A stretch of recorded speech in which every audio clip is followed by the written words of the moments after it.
Telugu cinema పరిశ్రమలో senior హీరోయిన్ల రీ ఎంట్రీలు సర్వసాధారణం. తాజాగా జెనీలియా, లయ, అంశులు తమ కమ్బ్యాక్ ప్రయత్నాలతో ప్రేక్షకుల ముందుకు వచ్చారు. కానీ, వారి సినిమాల ఫలితాలు ఎలా ఉన్నాయో చూద్దాం. సినీ ఇండస్ట్రీలో ఎంట్రీలు, రీ ఎంట్రీలు సాధారణమే. ఇది ఎక్కువగా హీరోయిన్స్లలో జరుగుతుంది. స్టార్ హీరోయిన్గా క్రేజ్ సంపాదించుకున్న తర్వాత భర్త, కుటుంబం, పిల్లలు అంటూ సినిమాలకు దూరంగా ఉంటారు. తర్వాత ఒక సమయంలో మళ్లీ కీలక పాత్రలతో సినిమాల్లోకి రీ ఎంట్రీ ఇస్తారు. ఇలా రీసెంట్గా తెలుగులో ముగ్గురు సీనియర్ హీరోయిన్స్ రీ ఎంట్రీ ఇచ్చారు. వారే జెనీలియా, లయ, అంశు. ఈ ముగ్గురు సీనియర్ ముద్దుగుమ్మలు హీరోయిన్స్గా మంచి క్రేజ్ తెచ్చుకున్నారు. మన్మధుడు సినిమాతో హీరోయిన్గా పరిచయమైన అంశు ఆ తర్వాత ప్రభాస్తో రాఘవేంద్ర చేసింది. అనంతరం భూమిక మిస్సమ్మ మూవీలో కెమియో చేసింది. కేవలం ఈ 2-3 సినిమాలు చేసిన అంశు తన బ్యూటీతో చాలా ఫేమ్ తెచ్చుకుంది. పెళ్లి చేసుకుని విదేశాలకు వెళ్లిపోయిన అంశు మజాకా సినిమాతో రీ ఎంట్రీ ఇచ్చింది. సందీప్ కిషన్ హీరోగా వచ్చిన ఈ సినిమాలో రావు రమేష్తో జోడీ కట్టింది అంశు. రొమాంటిక్ ఫ్యామిలీ ఎంటర్టైనర్గా వచ్చిన మజాకా బాక్సాఫీస్ వద్ద ఫ్లాప్గా నిలిచింది. దీంతో 22 ఏళ్ల తర్వాత రీ ఎంట్రీ ఇచ్చిన అంశుకు మంచి కమ్బ్యాక్ సినిమా పడలేదు. అంశు తర్వాత రీ ఎంట్రీ ఇచ్చిన ముద్దుగుమ్మ లయ.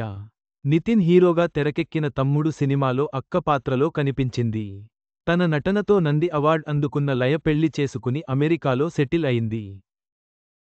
తమ్ముడు కథ నచ్చడంతో ఓకే చెప్పిన లయ సుమారు 21 ఏళ్ల తర్వాత రీ ఎంట్రీ ఇచ్చింది.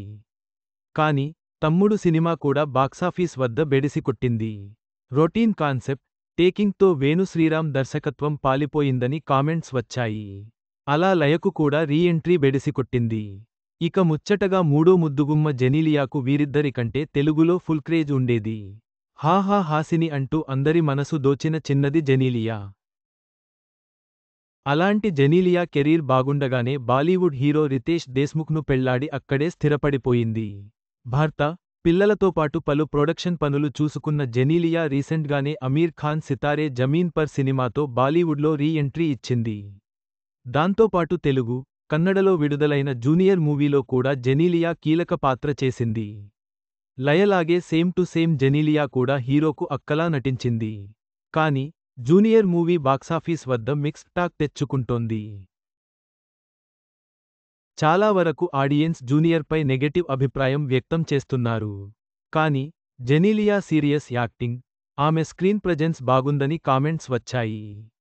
ఇలా హిందీలో జెనీలియా చేసిన సితారే జమీన్ పర్ కూడా పెద్దగా ఆడలేదు. జెనీలియాకు 2 సినిమాలు కలిసి రాలేదు. దీంతో స్టార్ హీరోయిన్గా ముద్రవేసిన జెనీలియా కమ్బ్యాక్ చిత్రం బెడిసికొట్టింది. మరి ఈ ముగ్గురికి ఈ సినిమాల తర్వాత మరో మూవీ ఆఫర్ ఏమైనా వస్తుందేమో చూడాలి. చివరకు, ముగ్గురు సీనియర్ హీరోయిన్ల రీ ఎంట్రీ ప్రయత్నాలు బాక్సాఫీస్ వద్ద అనుకున్నంత విజయం సాధించలేదు. వారి కమ్ బ్యాక్ ప్రయాణం అభిమానులకు కొంత నిరాశను కలిగించింది.